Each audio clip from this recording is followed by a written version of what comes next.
ಅವ್ರವ್ರ ಪ್ರತಿಭೆಗಳನ್ನ ತೋರಿಸ್ಕೊಳ್ಳೋಕ್ಕೋಸ್ಕರಾಗಿ ಮಾಡ್ತಾ ಇರೋದು. ಇಲ್ಲಿ ಎಲ್ಲರೂ ಎಲ್ಲ ಮಹಿಳೆಯರು ಒಂದೇ, ಆದರೆ ಅವ್ರವ್ರ ಪ್ರತಿಭೆಗಳನ್ನ ತೋರಿಸ್ಕೊಂಡು ಜಡ್ಜ್ಮೆಂಟ್ ಕೊಟ್ಟಿರೋದು ಗಣೇಶದ ಅಧ್ಯಕ್ಷರಾದಂಥ ನಂಜೇಗೌಡವರು.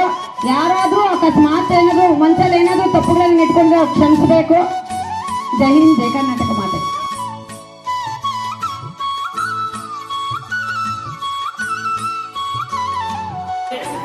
ಸೇವಾ ಸಮಿತಿ ಬಸವೇಶ್ವರ ನಗರ ಮುನಿಯಮ್ಮ ಬಡಾವಣೆಯಿಂದ ನಾವು 5 ದಿನದ ಕಾರ್ಯಕ್ರಮ ಮಾಡಿದ್ವಿ.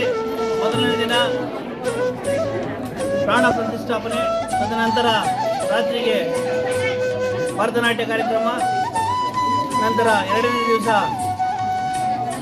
ನಾಣಿ ಡ್ಯಾನ್ಸ್ ಅಕಾಡೆಮಿಯಿಂದ ನೃತ್ಯ ಕಾರ್ಯಕ್ರಮ, ತದನಂತರ 3ನೇ ದಿವಸ ಚಂದನ್ ಡ್ಯಾನ್ಸ್ ಹೌಸ್ನಿಂದ ಡ್ಯಾನ್ಸ್ ಕಾರ್ಯಕ್ರಮ, 4ನೇ ದಿವಸ ಡ್ಯಾನ್ಸ್ ಇನ್ಸ್ಟಿಟ್ಯೂಟ್ ಕಾರ್ಯಕ್ರಮ ನೀಡಿದ್ದಾರೆ.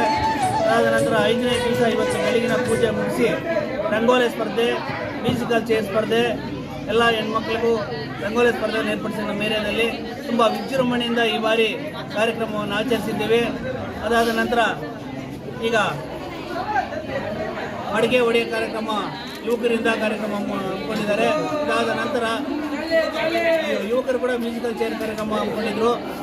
ಈಗ ಎಲ್ಲ ನಮ್ಮ ಏರಿಯಾದಲ್ಲಿ ತುಂಬ ವಿಜೃಂಭಣೆಯಿಂದ ಹುಡುಗರು, ಎಲ್ಲ ಹೆಣ್ಣುಮಕ್ಕಳು ಎಲ್ಲ ಸಂತೋಷದಿಂದ ಈ ಒಂದು ಗಣೇಶ ಹಬ್ಬವನ್ನು ಆಚರಿಸ್ತಾ ಇದ್ದೀವಿ. ವರ್ಷ ಹೀಗೆ ಆಚರಿಸಿ ಎಲ್ರಿಗೂ ಒಳ್ಳೆಯದಾಗಲಿ, ಒಳ್ಳೆ ಮಳೆ ಬೆಳೆ ಆಗಲಿ ಅಂತ ಆಶಿಸ್ತಾ ಇದ್ದೀವಿ. ಇದಾದ ನಂತರ ವಿಸರ್ಜನೆ ಕಾರ್ಯಕ್ರಮವನ್ನು ಹಮ್ಮಿಕೊಂಡಿದ್ದೀವಿ. ಎಲ್ಲರಿಗೂ ಶುಭವಾಗಲಿ ಅಂತ ಭಗವಂತನಲ್ಲಿ ಕೇಳ್ತಾ ಧನ್ಯವಾದಗಳು.